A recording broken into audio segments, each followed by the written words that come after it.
Order. The clerk will now proceed to read the orders of the day. Item 1, the Land Transport Authority of Singapore Amendment Bill. Second reading. Minister for Transport.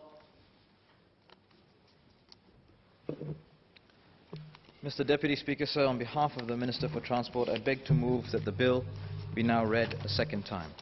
Sir, Singapore has come a long way since we debated whether to build our first MRT line many years ago.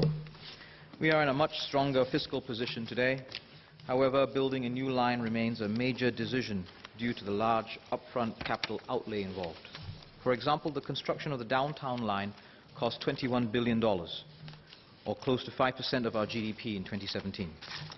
This escalation in costs over time is not just due to inflation, but also because we are building under more challenging conditions. For example, deeper MRT tunnels and stations amidst our increasingly built-up environment. Although the development costs are hefty, the benefits extend over many generations of Singaporeans. We should be responsible and set aside funds to invest in our rail network for the benefit of future generations.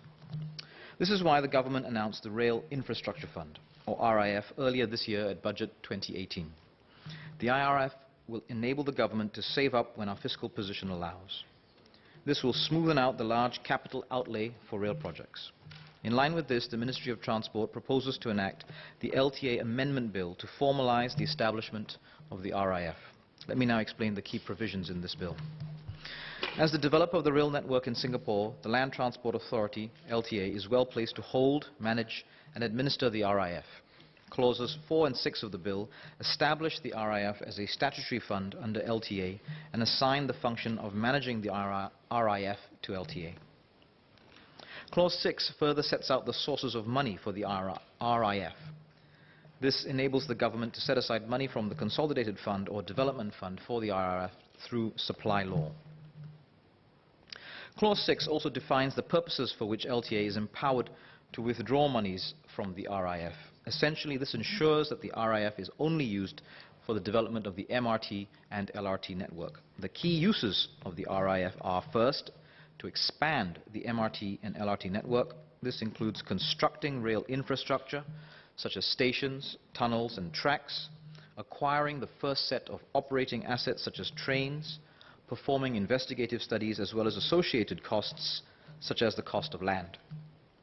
The RIF may also be used to replace existing operating assets if such replacement is required to operate the expanded rail network.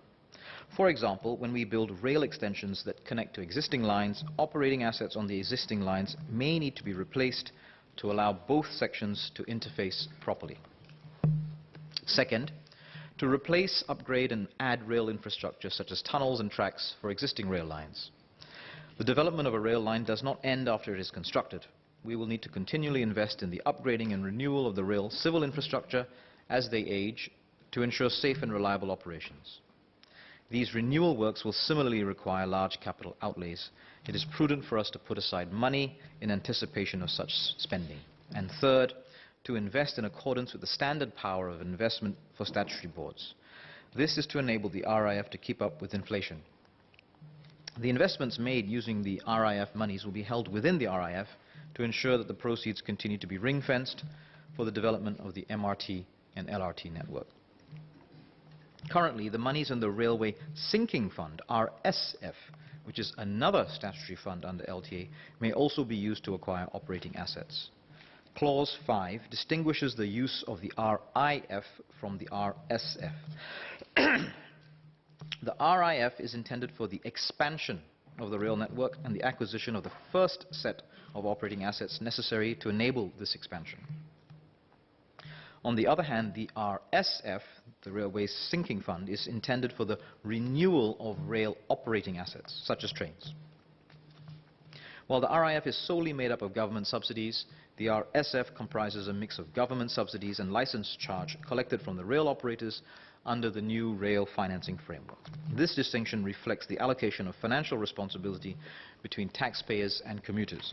Tax dollars will be used to invest in the civil infrastructure and the first set of operating assets. Thereafter, every generation of commuters will need to pay part of the recurrent cost of operating the rail network, including the renewal of operating assets. This ensures that the burden on taxpayers remains sustainable. So the Rail Infrastructure Fund will allow us to save up and reinvest in our future to benefit generations of Singaporeans to come. With that, Mr. Deputy Speaker, I beg to move.